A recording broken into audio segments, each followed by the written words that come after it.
Mas eu queria hoje, assim, dar uma palavra curta, mas uma palavra bem objetiva nesse tempo para mulheres.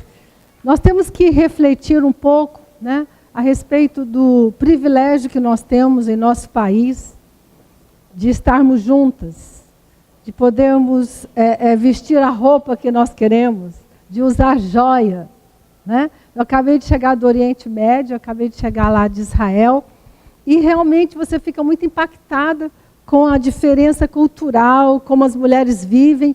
Eu levei um susto, porque eu estava orando no Muro das Lamentações, e orei, eu estava com a minha sobrinha neta, e peguei a mão dela e comecei a sair, e as mulheres saindo para trás, andando para trás, e eu falei assim, eu fiquei tão sem graça, eu não sabia o que fazer, né? Eu perguntei, o que está acontecendo? Não, as mulheres aqui não podem sair, virar as costas para o muro, elas têm que sair de ré.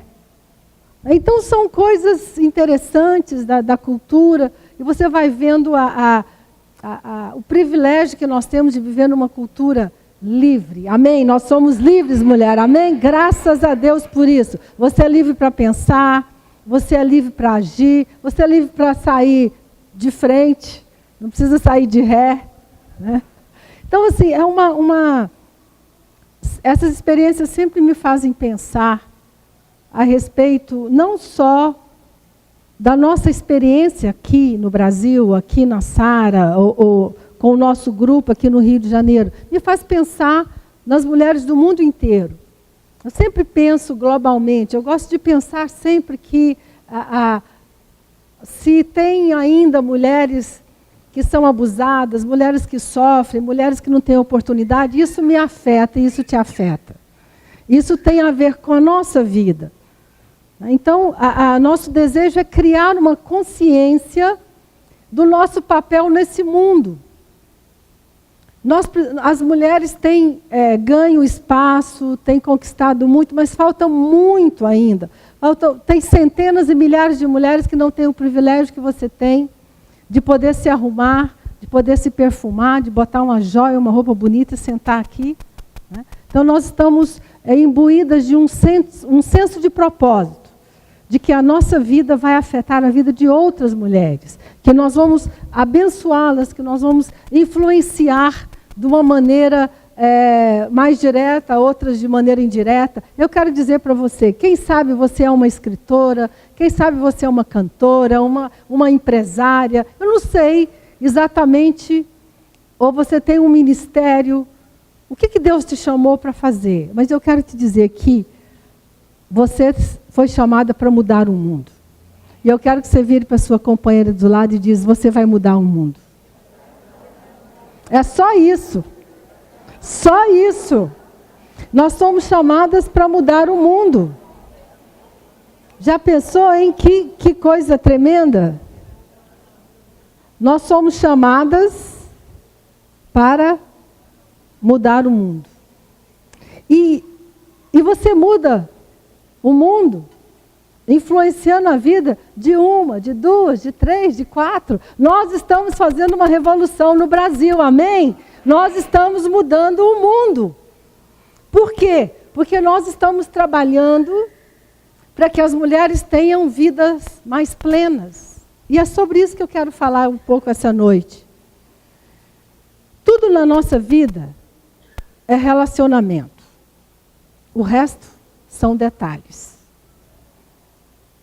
Repete essa frase comigo. Tudo na vida é relacionamento. O resto é detalhe.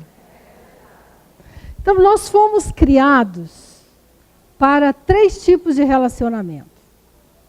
Nós fomos criados para ter um relacionamento espiritual, para ter uma conexão com Deus, para ter uma vida espiritual. E isso hoje não é mais apenas uma percepção religiosa, é uma percepção psicológica e sociológica. Se você começar a ler vários livros hoje, fora da esfera religiosa, você vai ver que todos eles apontam para a necessidade de uma conexão espiritual. Então, nós precisamos aprender a fazer da nossa vida espiritual a nossa fonte de força e de inspiração. Então, aprender a relacionar com Deus, a ter uma conexão com Deus é fundamental para as nossas vidas. É a peça-chave. Agora, nós temos mais 2 desafios. Talvez o mais fácil deles seja com Deus.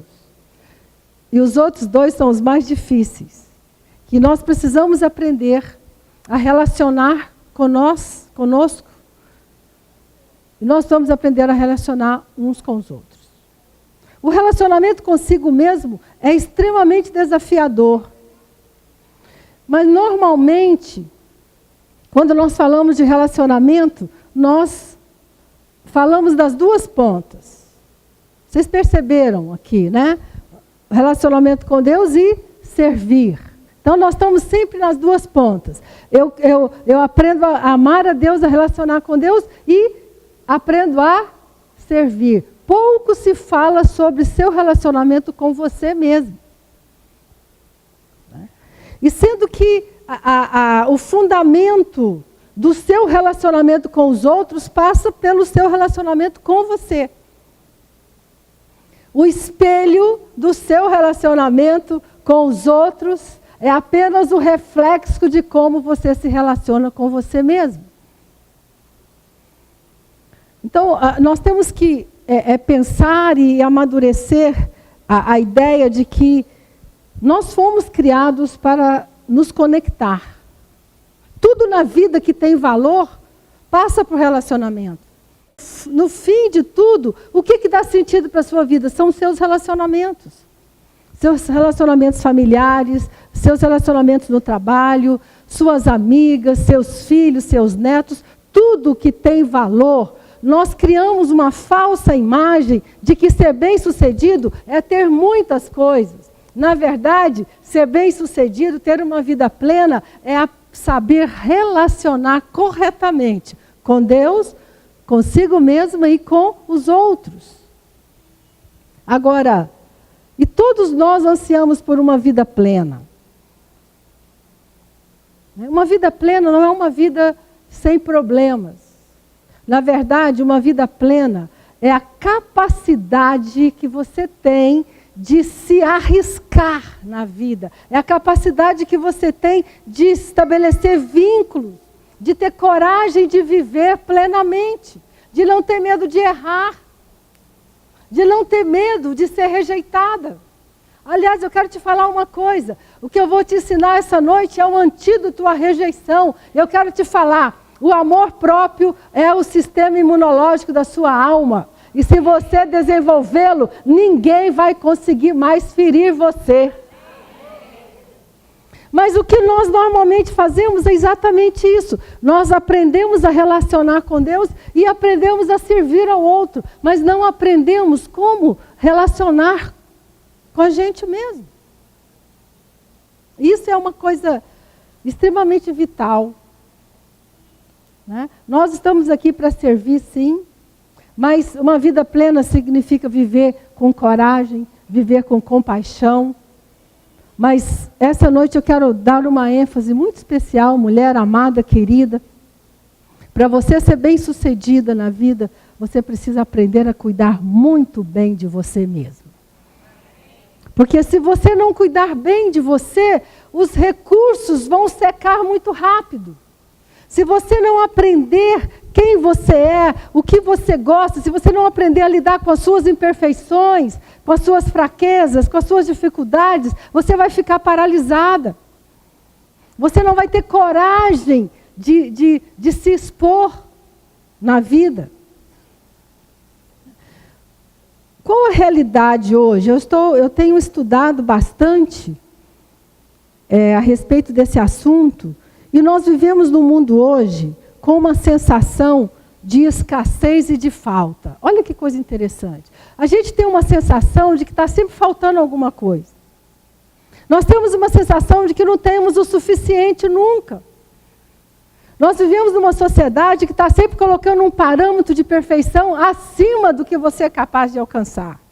Então, uma das síndromes hoje sociais muito grande, por que muitas pessoas têm sofrido síndrome do pânico, depressão? Por quê? Porque você nunca é bom o bastante. Existe sempre uma sensação de que falta. de que por mais que você se esforce, você está em dívida. Nós temos crises a respeito de como nós exercemos a maternidade, a parentalidade. Nós estamos sempre com um senso de que fracassamos com nossos filhos. Nós temos uma sensação de que não estamos, não somos boas o suficiente. Nós não somos magras o suficiente. Nosso cabelo não é bonito o suficiente. Graças a Deus, isso ajuda as clínicas de estética, né? As mulheres nunca estão bem, está sempre tendo que fazer, puxa uma aqui, arruma dali. Não, isso é bom, mas é bom cuidar de si. Mas o presente que eu quero dar para você hoje, sabe qual é?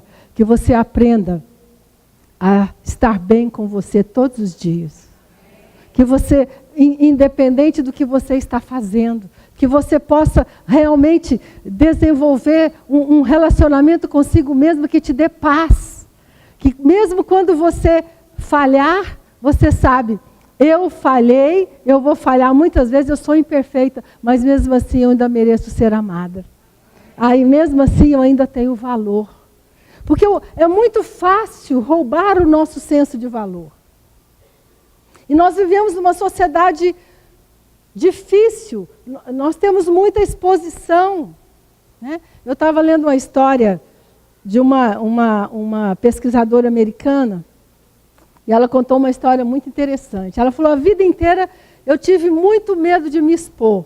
Então ela foi para a universidade e começou a fazer mestrado, e a tese dela foi uma tese muito interessante, e começaram a dizer, você precisa publicar, você precisa aparecer, e tal. Então ela foi e deu uma palestra no TED. Alguém aqui conhece o TED? TED é uma ferramenta tecnológica em que eles fazem pequenas palestras sobre diversos temas e você pode acessar gratuitamente na internet. Tá, gente? Anota aí, TED, T-E-D. Muito interessante. Qualquer assunto do mundo que você imaginar tem lá. Até sobre as asas do besouro. Você vai encontrar, é verdade. Muito interessante. Então, ela foi convidada a falar sobre o assunto da tese dela no TED. Então, ela foi, e o tema dela era a coragem de ser imperfeito. E foi muito interessante, essa palestra está no TED, até hoje. E ela disse o seguinte, que ela recebeu alguns e-mails depois da palestra. Um deles dizia assim, se eu tivesse com 10 quilos acima do peso, eu ia falar sobre imperfeição mesmo. Ou seja, ela começou a ser criticada. E era exatamente o que ela temia. E as pessoas começaram a mandar mensagens, isso é o perigo da internet, né? Você se expõe e qualquer pessoa em qualquer lugar do mundo pode mandar um recadinho para você. Se eu tivesse falado assim para ela, se eu fosse assim como você, eu também ia falar sobre imperfeição, né? Então, sendo criticada. E ela disse que a partir daquele dia, ela falou, eu vou criar uma autodefesa, mas eu não vou parar, eu vou ser uma mulher corajosa. Então eu quero te dizer, não permita que as experiências ruins da sua vida te parem. E hoje essa mulher é uma das mais respeitadas palestrantes dos Estados Unidos. Mas a primeira experiência dela foi essa. Então eu quero te falar, você precisa estar imunizada, amém? Você precisa estar imunizada contra os ataques da sua autoestima. Você precisa estar imunizada contra falas que vão desqualificar você. E muitas vezes nós não nos damos conta de como nós sentimos mal em relação a nós mesmos. Porque o padrão da sociedade hoje é praticamente inatingível. E um dos sentimentos mais devastadores na vida de uma mulher, porque nós estamos falando para as mulheres, mas um dos sentimentos mais devastadores da vida de uma mulher se chama vergonha. E isso é uma dos temas que a Brené Brown fala. Ela diz o seguinte, que hoje, um dos estudos que eles estão fazendo, até em relação à saúde física, é de como sentimentos devastadores causam mal à saúde. E ela diz o seguinte, que uma das coisas que mais rouba a nossa vida e a nossa coragem é a vergonha. A vergonha é diferente da culpa. Culpa aparece quando você faz alguma coisa. Então, se você comete algum erro, se você falha em alguma ação, você sente culpa. Agora, a vergonha é um sentimento de ser insuficiente como pessoa. É uma sensação de nunca agradar. É uma sensação de estar sempre em dívida. E isso é uma coisa muito perigosa, nós precisamos prestar atenção a respeito disso. Que muitas vezes nós não nos damos conta de como nós temos vergonha. Às vezes nós temos vergonha porque nossos filhos não deram tão certo. Ou porque estão tendo algum problema. Às vezes nós temos vergonha porque nós não temos tantas coisas como outras mulheres têm. Muitas vezes nós temos vergonha porque nós não temos um curso superior como muitas outras mulheres têm. Então existe uma infinidade de motivos para nós sentirmos vergonha. Às vezes nós temos vergonha do nosso cabelo que não é tão liso, precisa de remédio, de tratamentos especiais, ou, né, outras enrolam o cabelo. Nós estamos sempre em busca de alguma coisa para, às vezes, sanar essa dor, esse sentimento de vergonha que existe dentro de nós e que é implantado desde muito cedo e que a sociedade faz questão de manter você sentindo vergonha. Oh, você não tem o suficiente. Olha, saiu um produto melhor. Olha, o carro que saiu, você sua para comprar um carro, daqui a pouco aquele carro já não serve para mais nada. Você sua para comprar um computador, daqui a pouco aquele computador já está obsoleto. Então nós vivemos num ambiente assim. E a vergonha, ela fere a nossa identidade. E sabe o que é pior? Por que eu estou falando sobre vergonha?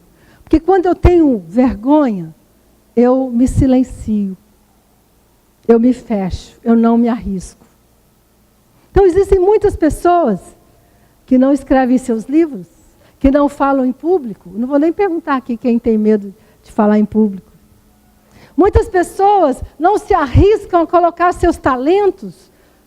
Muitas pessoas não expressam a música que está dentro delas, a poesia que está dentro delas. Sabe por quê? Porque elas têm vergonha. A vergonha silencia as mulheres. A vergonha silencia os talentos. A vergonha nos faz ficar quietos. Porque pelo menos se eu fico quieto, eu estou seguro. Então viver plenamente significa viver com coragem. E mulheres, minha oração por você essa noite, que você tenha coragem de ser quem você é. Não importa quem você seja, e nem os talentos que você tem. Nós somos absolutamente diferentes. Porque na verdade, isso é que é uma vida plena. Pessoas corajosas, vivendo com suas imperfeições, sem ser paralisadas. Não? Então, assim, o que eu queria deixar com você essa noite?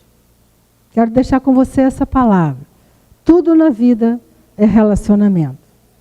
O resto é detalhe. As coisas mais importantes da vida são nossos relacionamentos. Com Deus, conosco mesmo, comigo mesmo e com pessoas. Agora, existem níveis. Sim, nós temos procurado, não sei se conseguimos, mas nós temos procurado ser uma igreja graciosa. Temos procurado criar um ambiente de graça neste lugar. E eu espero que a sua experiência seja assim. E eu quero terminar com um poema, só que eu vou pedir que alguém venha ler esse poema. Alguém que tenha coragem. Já teve uma corajosa ali. Pode colocar o poema, eu quero terminar. ela vai ler esse poema para a gente. É uma homenagem.